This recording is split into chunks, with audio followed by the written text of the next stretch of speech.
How many times should you forgive? 70 times, right? 490, whatever. The point's not about the number. The point's about keep forgiving. Is it an irony? What's the opposite of irony? Wrinkly. Okay. Is it ironic that right after Yeshua's teaching on forgiveness, Matthew has placed this section on marriage and divorce in chapter 19? In Matthew.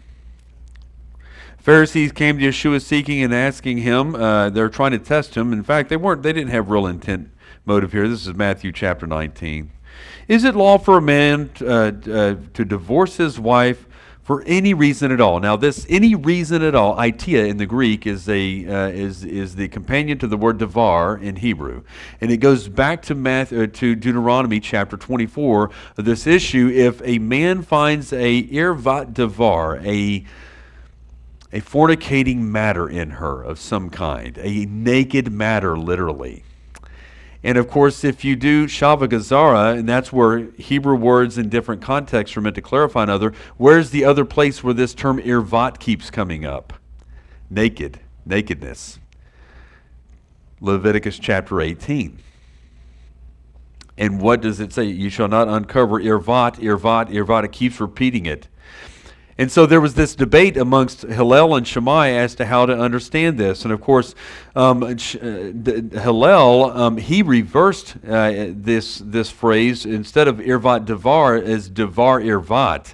In other words, a matter of nakedness. In other words, a general cause versus a specific one. And so Hillel had this very loose understanding of what divorce could be grounded on. Even if a woman burnt a husband's food and she treated him like a god and offered him a burnt offering, he could divorce her.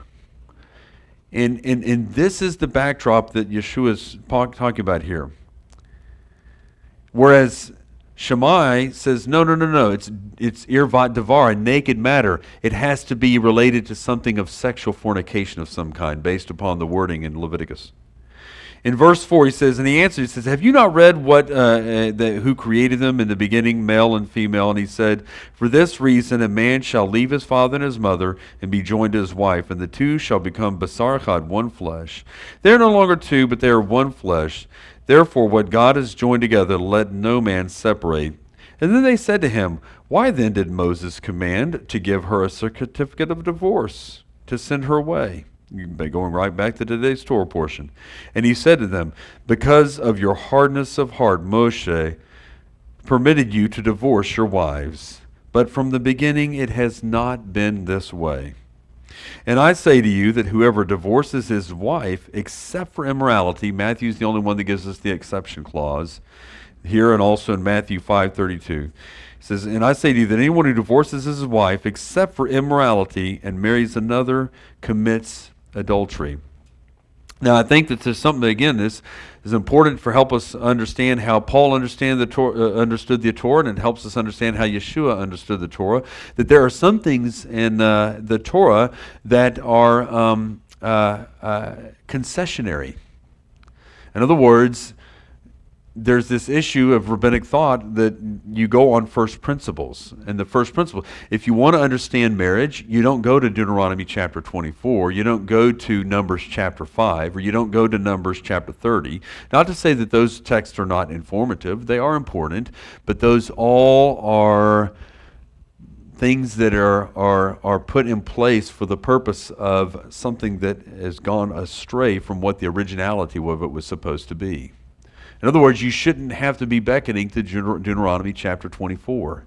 Not if you understand the creation account properly, and not if you understand what the beginning of what it's interesting that everything in the Torah, everything in the Bible, and this is why we preach the gospel, is to be restorative, to help recreate a person back to what they were supposed to be in the beginning all along.